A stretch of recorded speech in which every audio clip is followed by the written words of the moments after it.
In this episode, I chat with Clint Kohl, elite CrossFit athlete turned endurance athlete. We chat about his background in karate, his CrossFit Games experience, why he decided to move away from CrossFit, the competitions that he's focusing on now, and much more. Thanks to All You Need Nutrition for sponsoring this episode. All You Need is a high-quality supplement brand made in France specifically for those that like to train. Make sure you cover your daily vitamin and mineral needs with their one product or supplement your protein intake with their high-quality whey. Use the code UPSIDE at checkout to get 10% off of your next order. That's UPSIDE, UPSIDE, at checkout for 10% off with All You Need Nutrition, link in the description. Now, without any further ado, here's my conversation with Clint Kohl. Clint, what is your best memory from your first appearance at the CrossFit Games?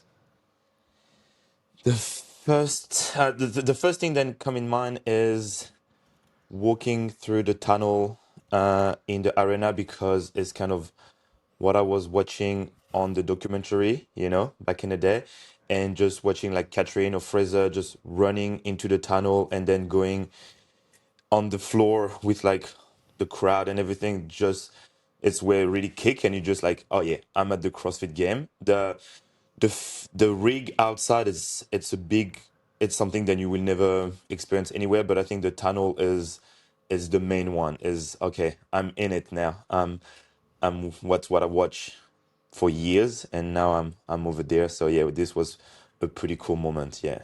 Yeah, that's pretty awesome. What year were you at the Games? Sorry. What year were you at the Games? I did 2021 and 2023 with two different team. 2021? Yeah? Yeah, 21 and 23. Okay, nice. What was it like training for the Games back then? So the first year was okay.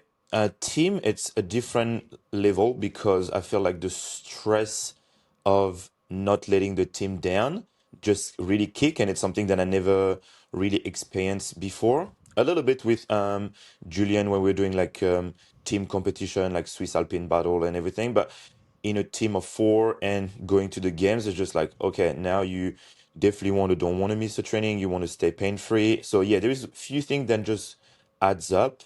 And it's the best. Like I really think that after passing the semi-final, or I don't know what you call it, regional, it's the best training ever because you have to do a lot of volume. You have to do way much more outdoor stuff. So this is really what I like with CrossFit is like, yeah, cool. We are like training inside, but when you train for the CrossFit game is going outside because you know you're going to spend a lot of time outside for the game. So yeah, so this is what I really like when we train for the CrossFit game after semifinal is doing a lot of things outside and a lot of volume. Not gonna lie, the volume ramp it up. Yeah.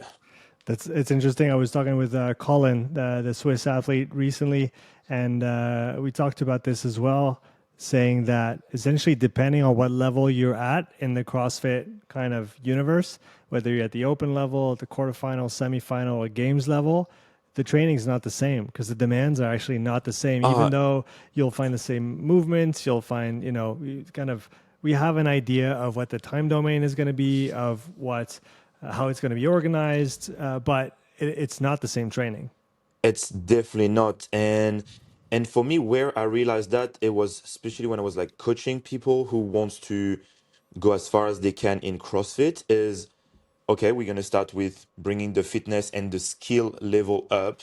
Hmm. The strength, okay, is gonna still be beyond. But then depending if you want to go, okay, now it's semi-final, it's almost the opposite. Is like you need to bring your strength up. So if you do like a national like a small national competition and you clean 140, oh yeah, you're gonna be maybe top 10 or something like this.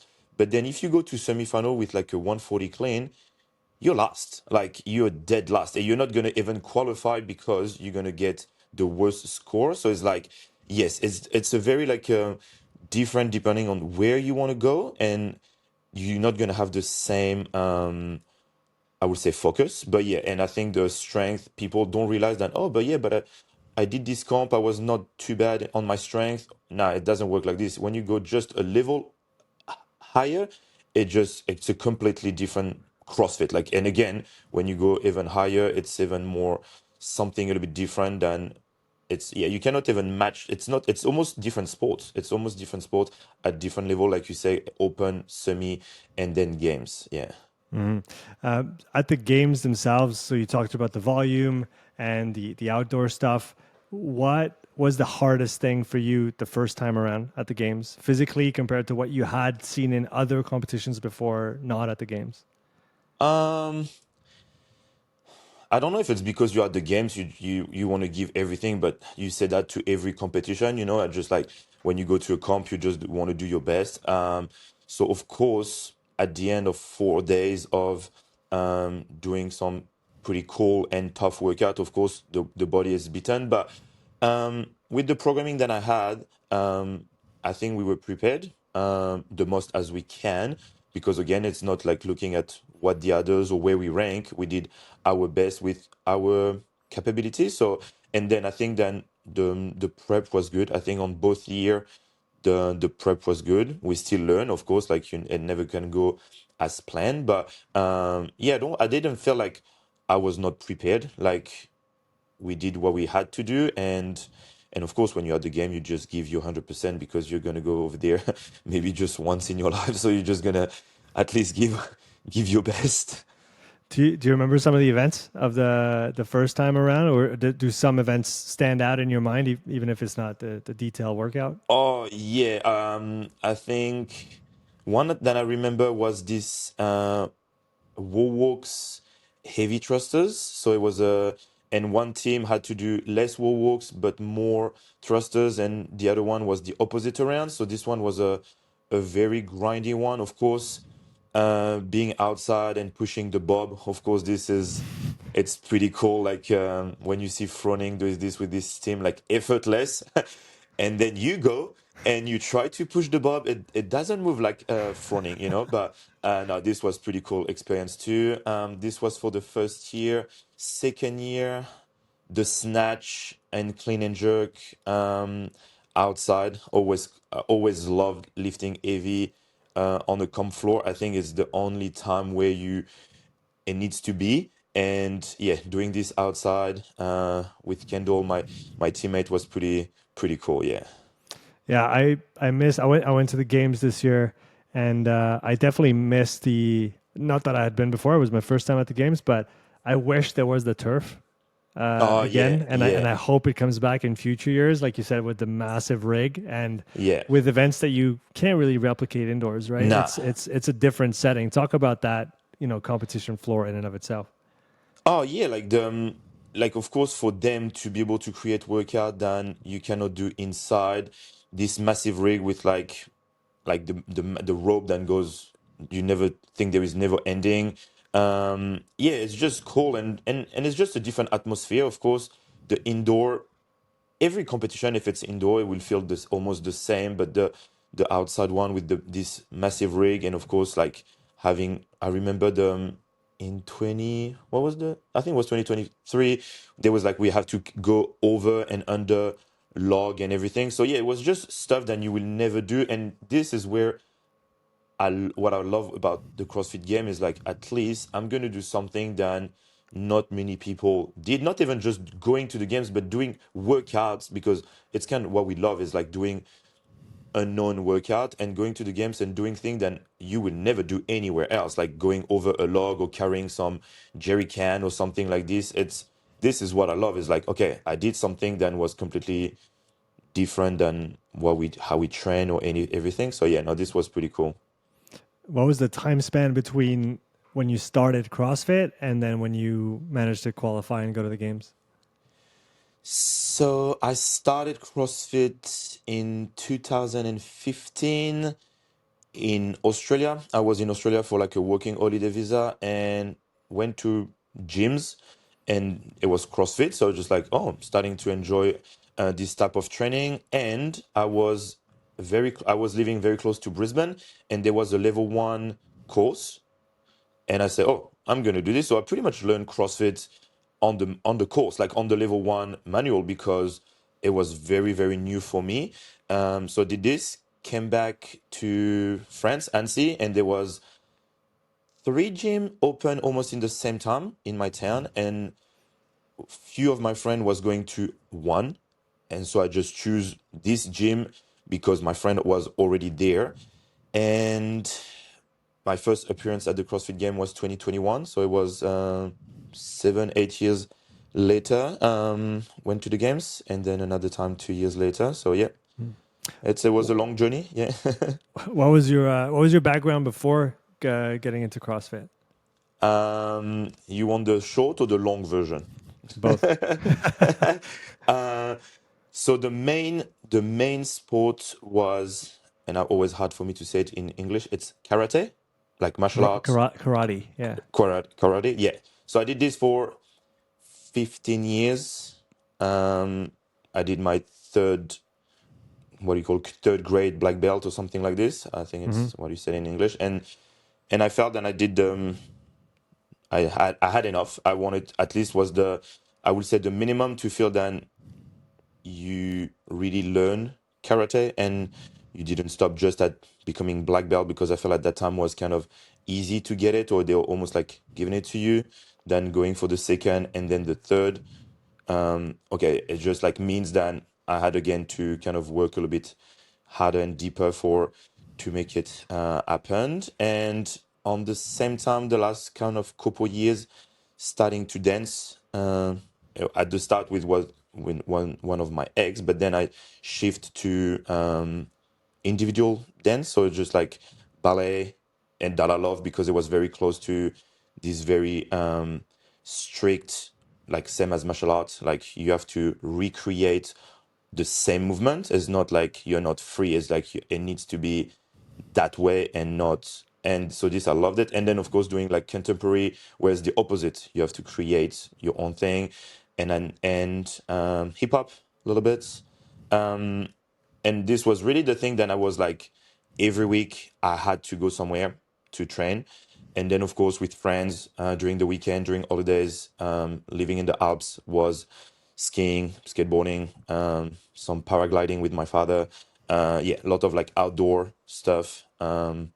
Yeah, this was kind of my background in sports. And of course, everyone will say, "Oh, you're good at it," but it's just like, it's kind of, every time I was doing it, especially for sports, it was like, I just want to do well. Like I'm just gonna invest time on it. Of course, it was maybe dropping time on other stuff, school, or like just enough. I would always say that I would just like just enough, but just spend more time doing sport because it's always something that I love to do.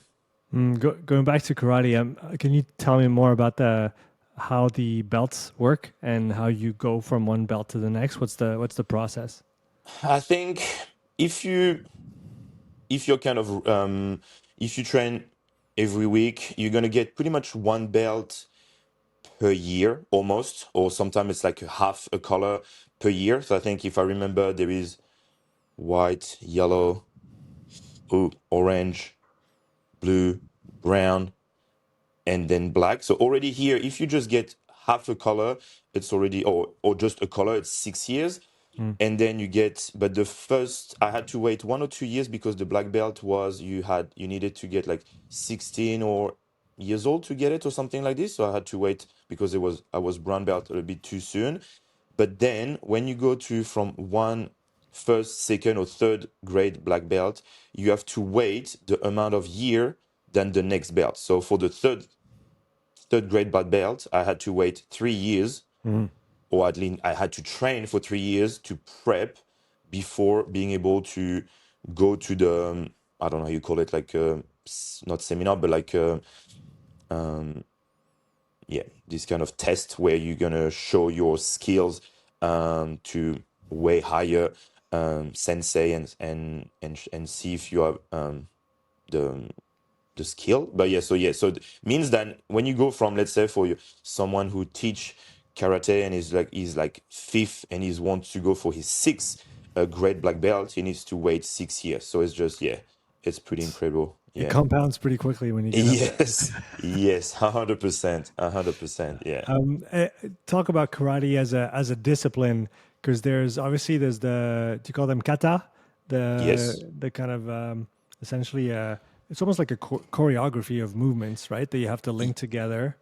Yeah, it's if you want to explain it a different way, it's like a fight with a ghost, or like it's pretty Mm. much a fight because it's like try to replicate what will be a fight, but it's something that it's stricter. So it's one kata will be always the same.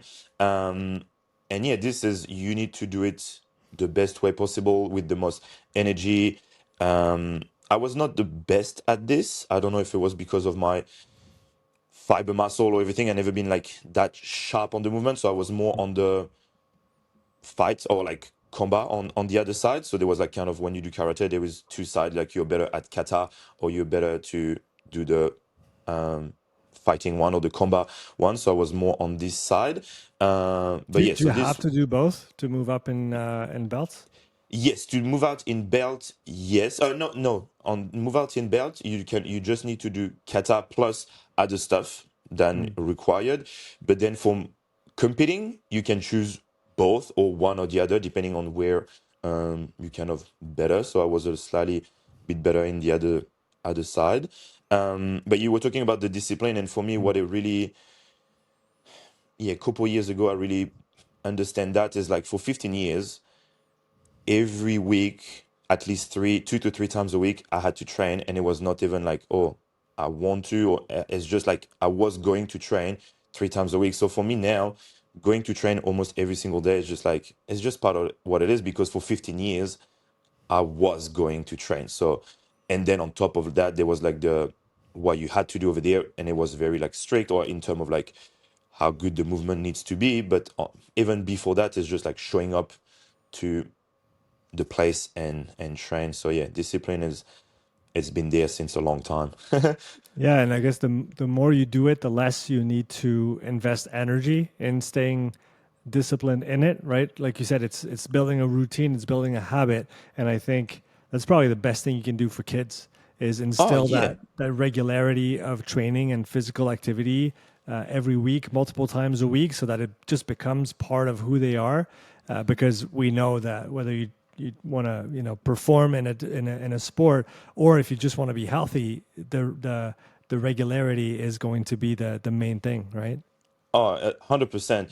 I'm fighting sometime with fighting. It's a big word with my client, and it's just like sometimes I just tell them, it's just like I just want you to be here. I don't care what you do. Like I'm coaching small group training or even one on one. So this is more for the small group training, but I just tell them just like the biggest win is to show up. I don't care what you do, and maybe you're gonna even surprise yourself.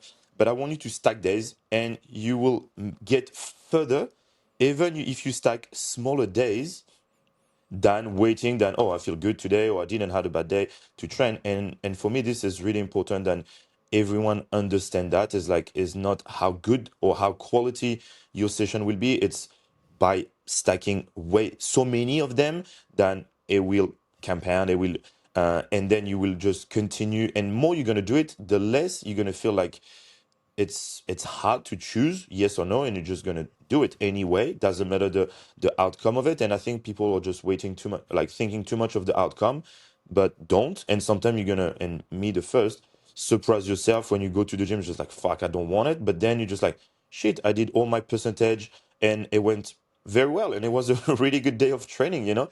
But Yeah, yeah, don't and judge the training you haven't done yet, pardon. right? Don't judge the training you haven't Yeah, done yet. exactly. Yeah, exactly. And for me, this is massive, and it's what I want to try to teach people. Is just like the hardest one was just like get out the couch or stop on the way back from work instead of going straight home.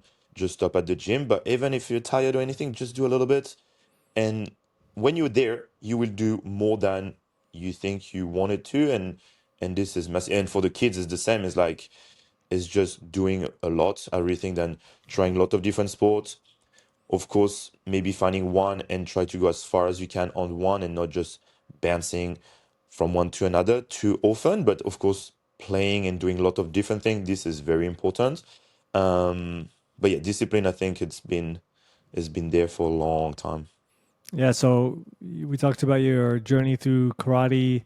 You talked about dance a little bit, CrossFit. We'll talk about endurance sports later, but you just mentioned that you also coach, right? So when Yeah. did you start coaching? So when I came back, so when I went to Australia, it was because I just didn't know what I wanted to do kind of in life. Of course, sport was always there, but it was just like for fun. Did a lot of different jobs. And Australia was like, okay, I need to go away and maybe find something. And then, of course, I did the level one CrossFit in Australia, came back to France. But to be able to coach in France, even CrossFit, you needed a certificate or a certification. So I had to do that because I thought, oh, yeah, we'll be able to come back and just coach CrossFit. But no, that was not the case. So I had to go back to school for a little bit less than a year and then from there just starting to coach in a normal gym or like global gym and then CrossFit later on. And for me at the start it was just to have more time to train. It was what it was. Like I knew that by coaching CrossFit I will have my morning, I will have my afternoon free, and it works very well like this for years. And of course after that, or kind of along the way, I really enjoyed seeing people growing, getting better, fitter, and this really give me this, okay, I love this job because I can see people doing stuff that they never thought they will be able, and they trust me to help them along the journey going and chasing goals. So it become just like I'm gonna do it just to have time to now really enjoying seeing people like this, kind of what I said before, is like this, seeing this smile and just talk by themselves, like when they're like they just see themselves doing something, then oh, I never did this before. If it's like weights or like a weightlifting movement or PR or just like a new gymnastic movement, it's just cool because they're just like, okay, it means that I'm getting fitter, and if I'm part of it, great, I'm happy. I'm happy to be there. Yeah. You talked about, working in the CrossFit gym as a way to have more training time for yourself. Yeah. Did that kind of backfire at any point, or was there some times where that maybe wasn't the optimal place to be? Um, I feel like back in the day, if you didn't spend, like again, like it was about the volume, like in especially in France, the top 20 CrossFitter in France, we were all coach. Like it was the only way to be ahead of everyone else is Mm. because we had more time to train. Maybe at that time we didn't have the best knowledge of how to train, so we get a little bit injured, or it was maybe not the best. We didn't have all the data and stuff, but I still believe that it's kind of the only way to get ahead of a lot of other athletes in CrossFit is by just having a little bit more time to train. And working was just like is going to be just enough to pay the bills, and I'm just going to train. I'm just going to, locked in, and I'm just going to train, and it's what we love to do. It was just so good. We had group, like, and I know this was pretty cool. I think it's still the same, but we had groups, like, like 5 to 6 people, and just like locked in, trained together, and just this was just so good. When I just remember about it, it's just, yeah, it's cool. It was cool. Yeah. Was there at any point, was it too much being in the gym all day every day? Did you ever get to that point? um I would say at that time, no, because my goal was to go to the games, and I'm gonna do Mm. everything I can to go to the CrossFit Games. Where it hurts a little bit, and of course we can talk about that, is you try to become a pro athlete. I didn't went to the games like the best route possible, means like the individual route, and going team, you don't become a pro athlete, means that the next day you just start all over again. You don't get any sponsorship or anything that is going to help you to continue to train, and you can almost reduce your amount of classes because now you kind of helped to Mm. train. And after the first year of the games, it's just like, okay, you've been slapped a little bit, because of course it's like you don't think it's going to be that way. The second time we had a little bit more help around us with the community and stuff, so it was a little bit less, I would say, stressful financially and stuff. And it's why after the second year, just, okay, I'm happy I went over there, but now I need to maybe change slightly what I'm doing, because it's not sustainable. Like you said, like it's at some point you just, and I loved it, and I'm not gonna change. I will not change anything. And if I could, I would do even more if I was able to go individual. But then at some point you're just like, okay, I need to change because I'm trying to train as a pro athlete, but I still need to work to pay the bills and even show your partner that you still want to grow with them, with her and stuff. So you cannot just think about yourself and just train, especially if there is nothing behind. If she saw that there was like money coming from brand and stuff, she would let me fucking train 24 hours, you know what I mean? But of course, when it's not the case, you have to, even for myself, it's just like I want to grow financially and everything. So I had to make move, and it's why I changed gym, and then I slightly changed goals, or at least the way I train now. Even if it's starting to slip a little bit, but we're not gonna talk about it. But yeah, so this is why CrossFit, I kind of had to step down a little bit, because yeah, as you chase something, and it was a bit more than just going to the games. It was more about this kind of pro card or something that it allows you to feel like you're training for a living. And I'm still kind of in the back of my head chasing this, but now I'm trying to be a bit more health, and just like, okay, I still need to put work and family, or like personal life in front than training. Yeah. Was that one of the main drivers for you switching from CrossFit or out of CrossFit? Yeah, it was a little bit of lot of different things. So of course, the first one was like, okay, I'm not good enough to go individual, even if I tried my hardest, my best. Going team, you will not become a pro athlete. So at some point, you need to show again, like your partner, then you still want to grow in life, and it's not like living like week after week just working just enough to pay the bills is not how you see the future. And I understand that, so it's why I had to make the move, even not just for her but for myself too. And it's just like, is it really healthy to just push that hard and almost reaching what I was chasing but not getting what I wanted from it? It was not just going there, it was just like having this lifestyle after the games that I wish I was able to get. But it is what it is, and now I'm still very happy, and now I'm enjoying my new way of training. But yeah. So talk about that new way of training and talk about maybe that transition a little bit more.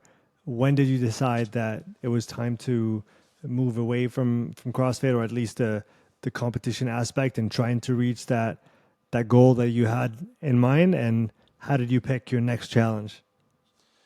So pretty much after the second year at the games, I kind of knew that it was done. Like I was happy with what I Hmm. did, and again, it was like I wanted to show her that I just want to grow with her and stuff. So I was not continuing what I was doing, was not working. So just change gym, change a little bit the way of training, and it just when Hyrox, or at least when I started to hear about Hyrox, and I said, okay, cool. Maybe I don't need to train that much compared to CrossFit. So if I'm doing one session a day compared to two, I will have already more time to work. So it's kind of what I did. I tried to prep myself like almost 9 months before the first race that we had in New Zealand. Unfortunately, I had like a lot of like niggles. I really thought that I was like going slow, like at least the volume or the building on my run and everything. But and then we can talk about it, but I think it was a nutrition problem. So yeah, so I had like Achilles, groin, like small issue that it didn't let me train as I wanted, Hmm. or at least to prep as I wanted to arrive at the comp. So I still did Hyrox Pro, didn't want to do open. I don't know if I think it was an ego thing. Then for me, I never touched a 6 kg wobble, so I didn't want to touch a 6 kg wobble. So I went pros straight away. It was really cool. It's insane what they created, not gonna lie. Um, Maybe a little bit too full on for me, having like thousand of people around me. It's not what I learned, or like I knew with CrossFit. Like it was a little bit like a smaller crowd. But it was cool. It was cool. Not happy, more just about my prep than the race, because of course the race was my first one, so I cannot even have like goals, time, or anything. So I was What still did you do on that first one? 116, if I'm saying Okay. right, Yeah. in pro individual. So yeah, I was quite happy with that. But then it didn't click, and especially it was maybe because of the injuries. It was not like, okay, it doesn't allow me to train as I want, especially like on my feet. So to kind of compensate, I was spending a lot of time on the bike. Always enjoyed the bike. Like it's always been like a one of my main machine. Even before CrossFit, I was like a RPM instructor. So I was like always been on the bike, always loved a good sweat session on the bike or a grind interval on it. So been on it for my Hyrox prep. And then because of that, I just like, oh, cool. Now I spend so much time on it. I'm gonna do a bike race. So I did like there was a 100K race in Christchurch here in New Zealand. So I did this and I really enjoyed it. But doing just bike for weeks, it was just not me. Like coming from CrossFit and doing so many different things, I just wanted to do a little bit more. So the first one that I started to add was swimming because it was just good for the body. It was like, or like, yeah, it's one of the best. So you can really push without feeling anything. And then very slowly starting to run, but very like without any thought about anything, speed or anything. And it just like starting to get slightly better and better. And yeah, and now I'm here training for maybe my first Ironman 70.3 next year. I'm not sure which one yet, but before that, I have a multisport race. So there is something very famous here in Christchurch called the Coast to Coast. So it's pretty much going from the west side to the east side of New Zealand, and it's you can do it individual, and it's crazy. Like the so you're doing like a bike, run, bike, kayak, and then bike. So it's a massive like I think the top are doing like 13 or 14 hours, but you Wow. can Yeah. do it in team. So this is what we're doing. It's a 1 day team of three, and each are doing just one sport. So I'm the biker, one of my mates is gonna run, and the other one is gonna kayak. So this is our main training. So it's why my the bike is still the main training for me because we want to do very well on this race. And then after this, I will transition to maybe more maybe triathlon or Ironman half, not the full. I don't want to be too skinny, so I need to. I don't want to go for too much volume. My partner would be not happy. She's already not happy, but yeah. So so How has your body changed since your CrossFit days now into more of that endurance kind of let's call it it it area? was like I was surprised, and I think it's because of all the years of training, but I didn't shrink too much. Like I stopped CrossFit pretty much in 2020, end of 2023, and I lost maybe 5 kg, 5 to 6, without trying. Like still in eating way more than before. Of course, it's just the different type of training, but yeah, I just lose slowly. Of course, lost a little bit more, even like more body fat. But yeah, I'm not looking at this. I'm not in this competitive mode of like, yes, I need to be lighter to run faster. At the moment, I'm not like this. I'm really just enjoying the training, just seeing the numbers going up without thinking about my body weight. But yeah, it's just I know that it's part of it, and of course the big shift is like, yes, I'm gonna let go all my strength, or like, and it's okay. Like I know I will not squat what I was doing or snatch or everything, but it's just I choose it, and now it's kind of a new page. But yeah, yeah, it was a. I thought it would be more than that, and I was surprised that I didn't like lose super super fast. Mhm. Yeah. Yeah, if I was just chatting with Jason, who's a CrossFitter in France, and he trained for a 70 point 3 as well, and he lost about 5 kgs too. He's a Okay. bigger Okay. guy, I think in the 90 kgs usually, and he lost about 4 or 5 kilos, and now he's going back to CrossFit, so he's going to have to gain them back, Yeah, a little bit. and Yeah. and get Yeah. the strength back as well. But it'll be interesting to see how that. Volume of training on the endurance side will help his recovery Oh, I and think. his Yeah. overall endurance. I want to get back to your Hyrox transition and your training there. You talked about lots of maybe small injuries, niggles, things that got in the way of you prepping the way you wanted to. You mentioned nutrition. What Yeah. do you think happened in that time? So back in CrossFit, of course, I was doing the 1% better. So of course, when I was very close to qualify for regional back in like when I was in France and individual, I had some help with like nutrition and everything. So get all the knowledge from there. And since I've been eating, I would say the same amount of volume or like quantity, um, and then I starting to get all these niggles with when I was training for Hyrox. And in my head, it's just like I'm training even less than CrossFit, so I don't even need to change my nutrition or like it's like same. But then after High Rocks, starting to do more endurance, and just for me and for my client, just getting more knowledge and just like maybe just getting an update on what's the nutrition now or etc. It just like it just blew my mind. That some days I was like maybe 2,000 calories off, like without even knowing it and without feeling hungry. So it was just like, Mm. okay, what's happening here?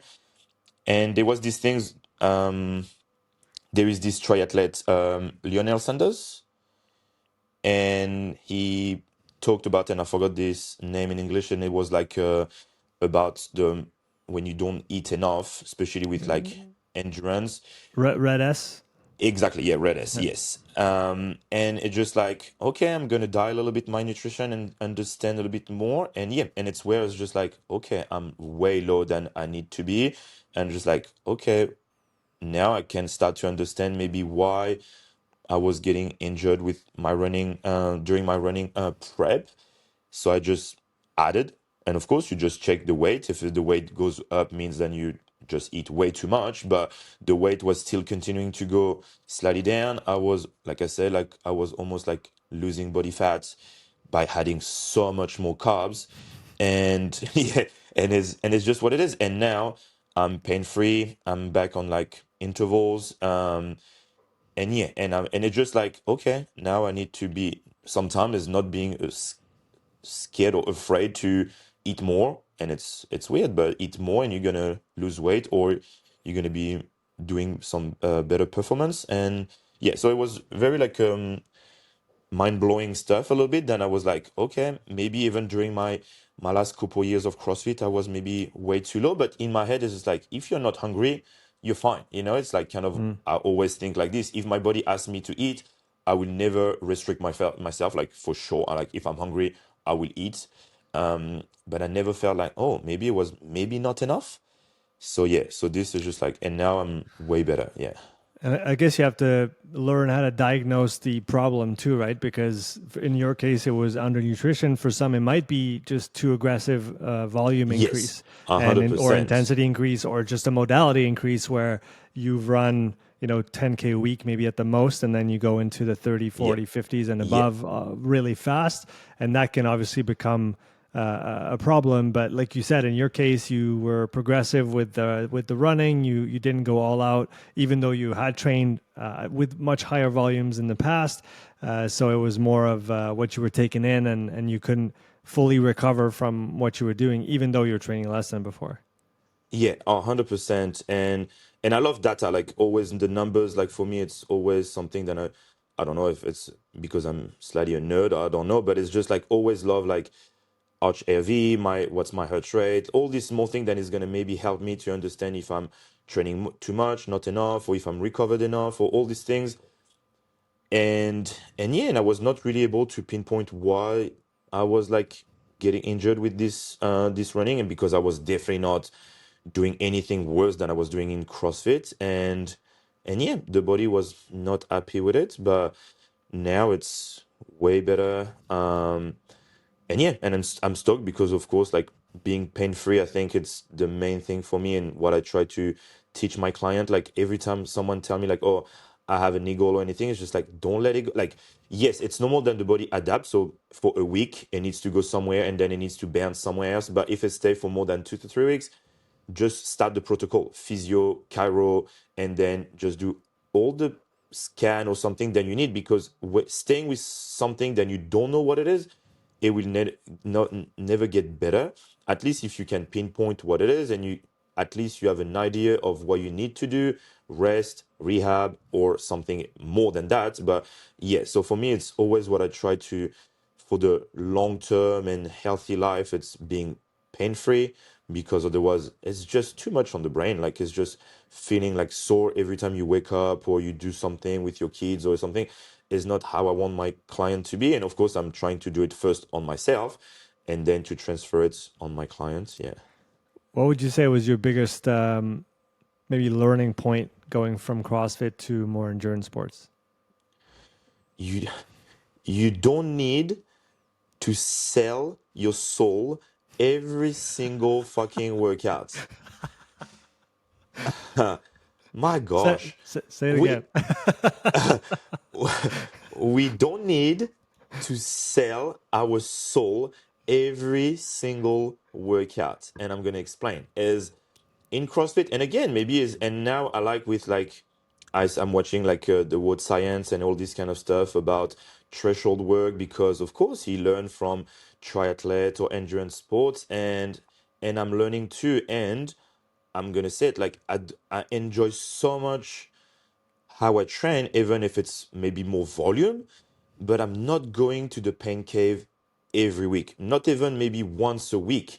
And it's just under this. It's like something that you feel you had to push, but you didn't like feel that you were exhausted to the max and it's something that now I wish in CrossFit I will know. And now if I had to go back to CrossFit, it's like, yeah, I have to do my strength for sure. It's non-negotiable. Like you need to hit your percentage and you still need to get stronger. But for all the other around this is more imam or just more like a workout, but way more depth on how to approach it and staying in a pace that it allows you to move well, not trying to chase the clock or the friend because yeah, it's fun and we love that and we still grow from it. Like not gonna lie, we still improved, but it was the maybe the best way and not burnout or something like this. And yeah, so I will definitely even like now seeing it is like I will add maybe more volume, but to a lower intensity.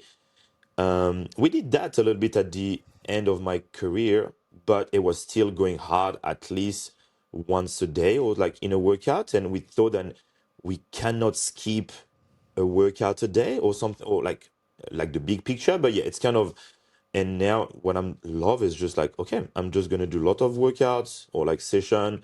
Some of them are a little bit challenging, yeah, of course, but not to an extent that you feel like I'm fucked. Like I'm just gonna walk on my knee back to the car or something like this. I still like, yeah, I pushed, it was fun, but not to that point. Yeah. Let me interrupt this episode to tell you that if you want to learn how to create training programs with AI in just a few clicks, I absolutely can't help you. But if you want to learn how to design fully personalized programs from start to finish for your athletes, I run a 12-week online mastermind course for coaches and physios like you who want to learn and get better. Click the link in the description to learn more and join the waitlist for the next season of the Upside Strength Endurance Mastermind. Now back to the podcast. Yeah, I think that's I like the term you used earlier, stacking. You know, just stacking work and workouts.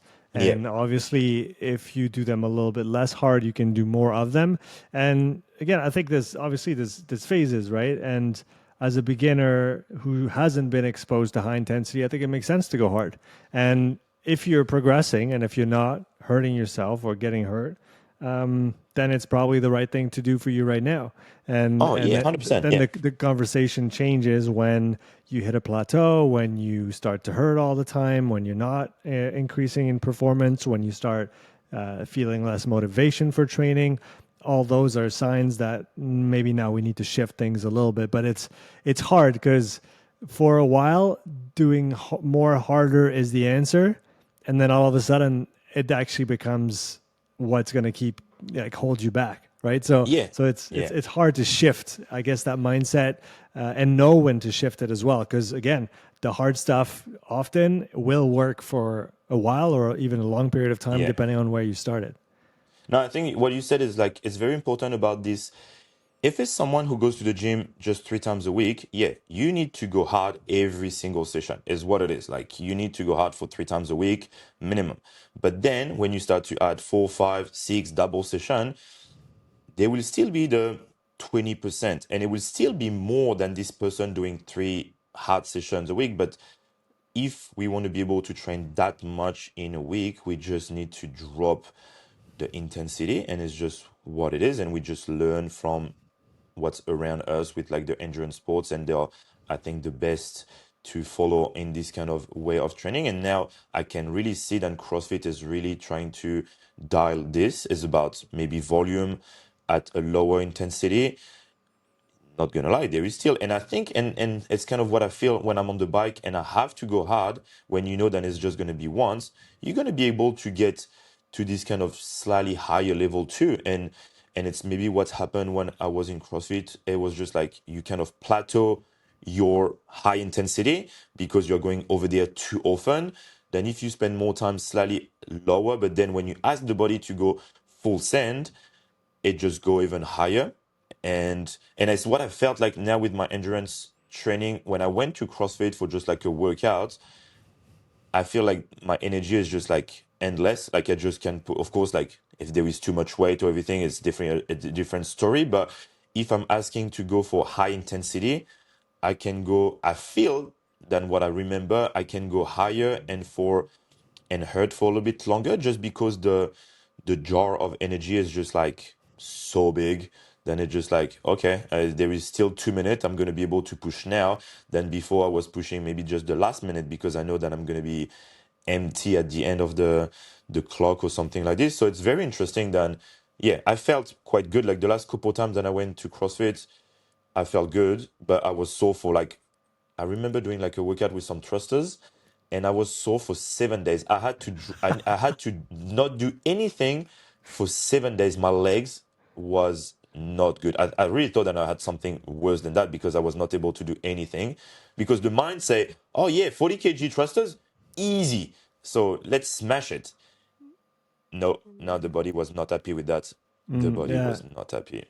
Yeah, I guess the when you haven't done something in a long time, even if from a maybe a memory standpoint, neuromuscular Yeah. standpoint, you're able to Oh do the my movement, gosh. do it well, do it fast, do it a lot. The fact Oh that you my haven't gosh. seen those kind of contraction speeds, ranges of motion, is gonna play a lot. And going back to what you were saying before, switching your training. Obviously, you're training more volume now with the goal of performing over longer time domains as well. If we compare it to typical CrossFit workouts, right, we're talking, say, 3 to 20 minutes in broad strokes. And here we're talking hours and hours of cycling. And so obviously the effort is not the same. So the training is going to shift. And I think understanding the key is not to get stuck in, oh, this is the answer or that is the answer, but that going back and forth between different modes of training or different ways of training will actually allow you to keep progressing over time, over months and over years. Because again, what works for the first 2 years is not what you need for the following three. Just like getting a company from 10 employees to 100 employees, you don't have the same challenges and the same problems or have to set up the same systems as when you go from 100 to 1,000. It's still a 10x growth, but it's Yeah. absolutely not the same kind of growth. And training is like that as well. And we have to learn that there's things to get from the short intense stuff. There's things to learn from the endurance sports. And once you understand how to balance and mix those together, then I guess the possibilities are endless. Yeah, 100%. Yeah. And it's just fun. And like I love, for me training it's always fun. Like I just always a good training. Like it's just what it is. And yeah, and for me this all like it's all new a little bit. And it's just, and to go back a little bit, like compared to CrossFit, what I didn't mention is just being outside. So of course I'm spending a lot of time on my smart trainer because here in Christchurch it's very windy, and you cannot really enjoy the bike outside. But just going more outside because for years I've been between the same wall of training and coaching, and now going outside, running, swimming, or even biking, it just feels more natural, or at least what I was doing very like early in my childhood and everything, just going more outside than being inside. So yeah, so this is another good take for me from going from CrossFit to endurance sports, is going back outside a little bit more. You talked about liking and being interested in data in general. That's actually how we met in Yes. 2022. We just looked at the day before you came Yeah, to see me to do a lactate test and VO2 test on the bike, on the which bike. you were quite proficient at already back then, like you said. What what have you learned using data in your training, heart rate, power, all those different metrics that you can collect? What have you changed or learned now that you maybe spend more time looking at those?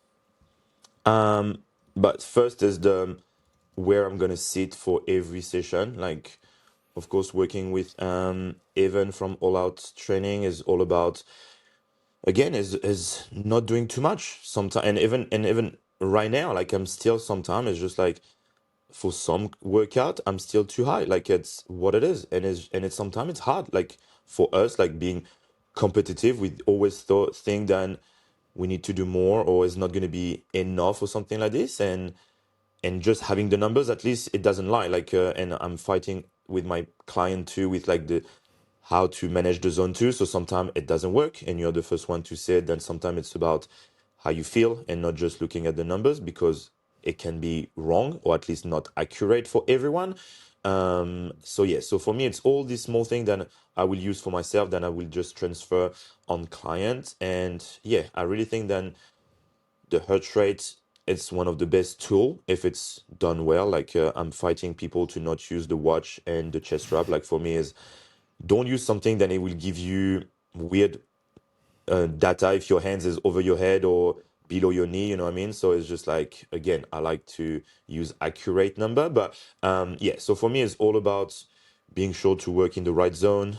And then of course with the heart rate is not just during training, it's around. So it's like at in the morning or during at night how low my heart rate goes, and just this will tell me if I'm training too much, if I'm well rested. um yeah, for me it's this. After all the power and everything, this is, I'm almost like, I know they're there but I'm not, I'm just following them. And it's why I like to have someone to do my training. It's just like, okay, today I have to do this. I don't care the numbers. Just gonna follow them. Maybe it's gonna hurt, maybe not. But yeah, and it's good to have the numbers because you can see the progress. It's kind of how you can pinpoint progress is numbers on a barbell or on FTP or everything. Is the only way to get people feeling that the training that they did was worth it, is seeing that they're going higher all these numbers. So yeah, it's cool to see them. Otherwise, it's really hard to keep someone accountable or just feeling like I want to keep going if they don't see the progress. You talked about heart rate. Do you use HRV in the morning? Yeah, I have the Whoop, so I always love to see that. And yes, it's, I know for a fact that at the moment this I'm doing 3 days in a row with at least one or two double session, my HRV just drop, like it's kind of what it is, and then a big day of rest, and then it go back up. Um, and yeah, this for me is, it just shows me that yeah, today I need to be sure that I'm not losing my 30 minutes of sleep. Means that until like instead of going to 10, I need to be at sleep at 9:30. Otherwise my HRV will not go up as I wanted, and on the next day it's not going to be as quality as I wanted on my training or just on my recovery. So it's going to delay maybe an eagle, or just I'm going to be able to feel this session a 7.5 and not a 8 RP because I'm well rested. Small thing than like this then just compound, and they're all connected. Like everything is connected, and it's what I like with with You the talked data. about the resting heart rate in the evening too, which you look at, During at night, or is it more in the especially, morning? or yeah, in the morning, or just like during the in my sleep, just to see Mm, right. where am I. Yeah, I like to just, again, it's just like for me What is just, variation do you see between, I'm really tired or I'm well rested? What do you typically see there is on like your a, readings? maybe like a 5 to 6. Like when Mm, I'm well rested, it will be 30, between 33 to 35. And then when I'm not, it's going to be close to 40. And when I know that I'm close to 40, okay, there is something, or or it was like I'm starting to get sick, or I had a really bad meal at night and my sleep or was not good because the digestion was just like working all night or something like this. But it's just very easy to see that, like, is, yeah, it's just right there. And again, like some people, if they knew that, or they can use this when they're like eating heavy meal or alcohol or something, they will understand that HRV hurting her resting heart rate will just go to the roof, maybe they will just like, maybe I'm not gonna do this next time or next tomorrow night or something because it just fucked up everything. Like, yeah, Hmm. You talked about working with the coach, having a program that's done for you, so you don't have to think in yeah. overtime and overthink what you're doing. What does your training week look like right now? Um, at the moment, our Monday will be swim and run. So morning swim, afternoon run. Tuesday, generally just bike. Wednesday, bike in the morning, run on the afternoon. Thursday is generally nothing. Sometime I was doing just like a little bit of a upper body just to keep some keep some a little bit like volume if we can talk like this. But nothing that is going to compromise any of my training. And then Friday, Saturday, pretty much kind of yeah, Friday, Saturday, just what I didn't do during the week. So again, like a swim or bike run is again is normally is he likes to mix it up a little bit. I like more a routine, so it's why my days or like I like to do this on that day. For him, it can be a little bit mixed, but for me, it's easier to get a routine. But yeah, it's not like comparing to like big athletes or like even when how you train. I'm not. I think I'm just around like 10-ish hours. So for triathlon, it's like not crazy. Like, and again, it's just about balance with life. Of course, if I could, I would do more. But like this, it allows me to train and work enough with like PTs, classes, and all this type of stuff. Yeah. How has your endurance training experience impacted your coaching in general? I still use more my knowledge from CrossFit because of course we teach campaign movement. So for me this is what I love to teach, like with weights or barbell or we're not doing too much high skill where I work, but this is what I love to do. And of course the endurance is more with my online program or more like people who train for Hyrox or everything that I'm going to try to really help them with the volume, understanding that doesn't need to be too intense too often. The nutrition, of course, trying to help them with the accountability with the nutrition for some people who struggle a bit to stay, let's say, in a calorie deficit if they want to lose weight or something like this. So for me, the big thing that I try to share is being disciplined and stacking days. Like for me is the main priority, and then what you do in it. Yeah, if I'm here and I can help you with the what's in it, cool. But yeah, we talk about it and it's about being yeah, stacking days. Yeah.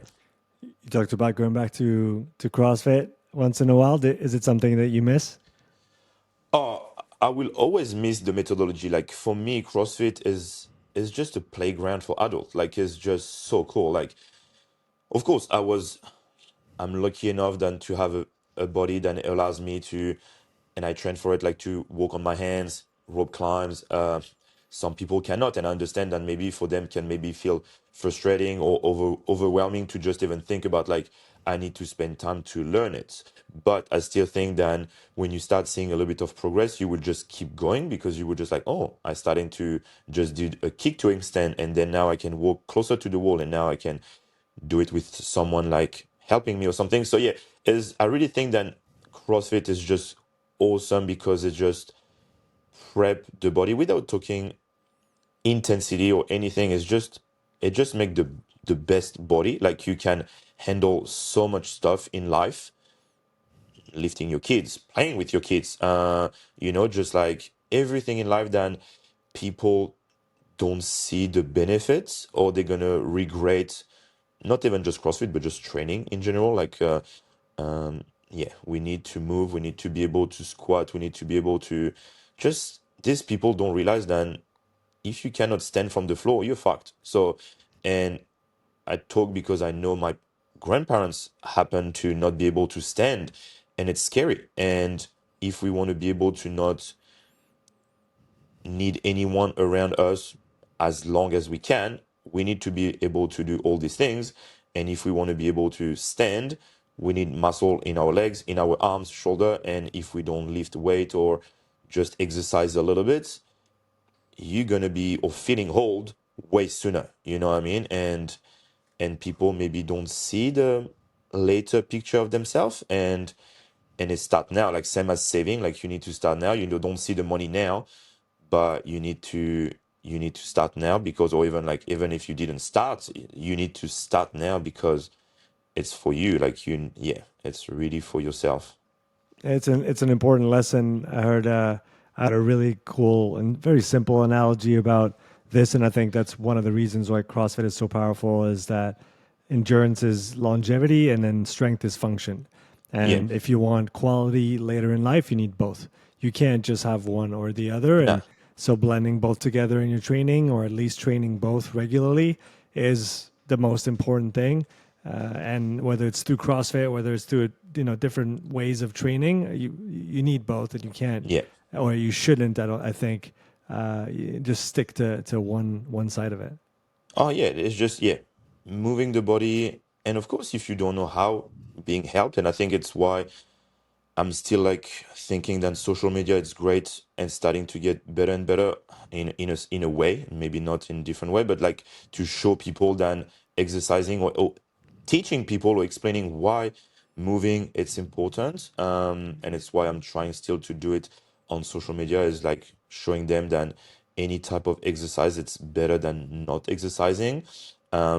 But yeah, just going back to CrossFit, it's just cool. Like it's badass. I don't really know which word you want to use, but yeah, I don't know if it's still the case, but yeah, a couple years ago there was not just about the training, it was about the community. It was just cool to go in a CrossFit gym.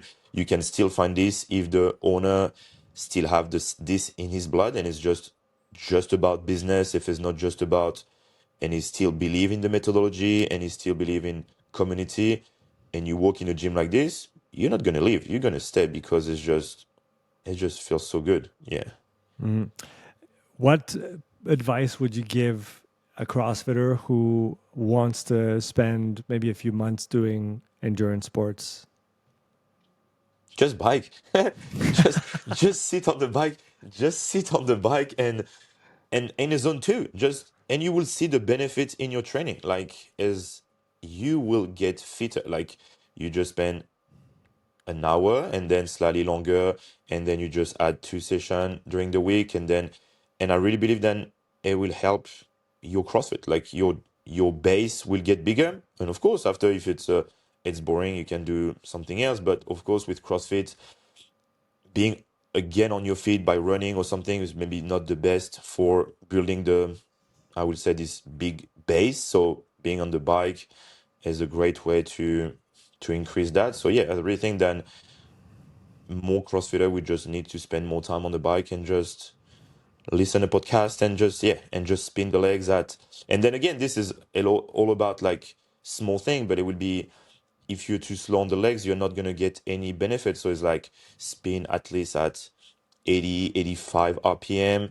Your heart rate needs to be way lower than your zone 2 run, because it's what it is when you're on your bike. So small thing that maybe people don't know. And if you're trying to get the same heart rate than you have on your zone 2 bike, you're not in a zone 2 on your zone 2 on your run. On your bike, it's not a Mm. zone 2, so you need to be way lower. But this is, if you don't know it, again, it's not a proper zone 2 bike session. Means that you're not recovering enough for your next CrossFit session. So small thing then can be beneficial or not, if it's not done the right way. Yeah, I guess that's maybe the only two of the only downsides that I can find in CrossFit, or at least let's say the mentality that CrossFit builds is being allergic to uh, doing the same thing over and over again, and being allergic to doing easy things. It's I it's think I think it's two traits that. Well, tell me what you think, but I don't I I see those as features that come. It's a feature, not a bug. I think it comes with that way of training, but I think it can be something that holds you back at some point when you need to, think differently and approach your training differently. I just think it's because Tia, Fraser didn't show that because it's boring as fuck. And on a documentary or even on a vlog, they're not gonna put that they spend 2 hours on the bike. But I promise they're gonna do it. Or in a different way. Of course, if they are doing four different machines but at very low intensity, it's still a zone two. But they're not showing this because it's not what people wants to see. But I really believe that to be able to move for that many years, I promise that their coach knows exactly how to train, and it's maybe what separates other peak CrossFitter than them is just because they are doing even more volume to a lower intensity than we don't see because it's not really cool to see someone just biking. But I really believe that they are doing it, and yeah, is my thought. Like they have I to. definitely think they are doing it. What I mean is, competitors, your average competitor, kind of Oh yeah, quarterfinal to maybe going into semifinal level. That I think that is probably one trait that is holding them back a little bit is thinking that I need to have constantly varied movement because variation is what I do every day. And if I just start doing the same thing every week or 2 or 3 times a week, it becomes boring and I don't want to do it. And I yeah. think that is probably something that we need to work through and get over, right? Exactly what I was saying about Fraser and Tia is like if all these people saw Tia and Fraser doing zone Mm. two, they will do it because they say, "Oh shit, if they're doing it, I'm gonna have to do it." But because they don't see this and they just see Tia or Fraser like smashing intervals on the bike or even doing like some cycling and barbell cycling, they're going to do this. But I think all the people from quarters and even myself, like trying to train for semi-final and everything, if you don't see the big dog doing it, why are you going to do it? But of course, if you have the right coach or everything, he's going to tell you to do it. But I think it's just because we just follow what we saw online, and of course, we just saw the shining things, just like the cool thing, the cycling, the fast burpees interval. But yeah, as I think there is a lot of things that they are doing at the back that they don't want to first show everyone because they're gonna still be ahead of everyone. But yeah, I think is we just didn't do it because we didn't knew and because we didn't see the big one doing it either. Yeah, and I think that we're at an interesting crossroads because now all the endurance concepts are making their way into CrossFit, Yeah, and that I think will open the door to even more or just keep progressing. The field is going to keep progressing, athletes are going to keep progressing, volumes are going to become maybe even higher in that sport. And I think we still have a good few years ahead of us of just global progress and seeing everybody get better. but the crazy part is like you said, like I think the endurance part is starting to go inside of CrossFit, but the strength is still going up. Oh my Yeah, gosh. yeah, What the absolutely. f it's like the weight is just getting ridiculous. Like, where is gonna stop? Like, I'm just shocked. Like, and like we talk about, they're doing more maybe low intensity and still smashing some huge, huge weight. Like we never thought years ago that we can now in comp, we're gonna be close to like 160 is gonna be like a midfield or even like a back leaderboard or something with like a 160 you were like top dog a couple years ago, and now it's just like it's just an average weight, like Mm. is not even massive, and it's crazy, Yeah, it's I guess ridiculous. you see the progress itself of the guys and gals that have been doing it for many years now. You see the depth of the field as well. Top athletes coming from maybe other sports or Yeah, people that could have gone in other sports with huge potentials that are now dedicating that potential to this sport. So it's still a very young. Very young sport, and it's going to be exciting to see what happens in it's the coming crazy, years. it's crazy. Clint, that's been a lot of fun having you on the Yeah, show it was and cool. chatting. It's been a while since we caught up, you and I. If people want to learn more about what you do, whether it's your current training, what you do regarding coaching, where can they find more information? I think the best way will be on Instagram. um I think it's where I'm sharing everything, and of course if they need any knowledge or any helps on anything, just don't be shy to DM me or anything, because yeah, it's kind of the best way to help others is like to yeah reach out. Awesome. Well, the links will be in the description of the podcast. Make sure you send Clint a DM on Instagram and let us know in the comments what you enjoyed the most about this episode. Clint, thanks so much for coming on the show. Thank you, Sean. And hope we'll see you around when you're back in France one of those days. Yeah. No worries, Take care, man. No worries. See you, bro. Bye. Before I let you go, I want to tell you a little bit more about this podcast sponsor. All You Need Nutrition is a high-quality supplement brand proudly made in France. When they first reached out to me, my wife, who's a trained nutritionist, had a lot of questions about the different ingredients that they use. So we scheduled a call with Miriam, the mastermind behind the entire All You Need product line. After the call that lasted almost 2 hours, my wife was really impressed by their transparency and the quality of their products. She was excited to work with a brand like All You Need. And if my wife says yes to a supplement brand, I'm on board without hesitation. Personally, I love their whey protein. I use it after every strength session or mix it in with my yogurt in the morning when I want a little extra protein. It's not too sweet, the cocoa flavor is delicious, and it blends really well. Their one product is fantastic if you're looking for a light energy boost plus all the vitamins and minerals you might need if you're used to training hard. My wife sticks to 1 scoop, but I go for 2. Make sure you find the dose that works for you. And special shout out to their shaker bottle. It's literally the best shaker I've used in the past 15 years. We've been using their supplements for the last 2 months, and we're genuinely thrilled to be working with them. If you want to support the podcast, click the link in the description to check out their whole product line and use the code UPSIDE for 10% off on your next order with All You Need Nutrition. Take care and see you in the next episode.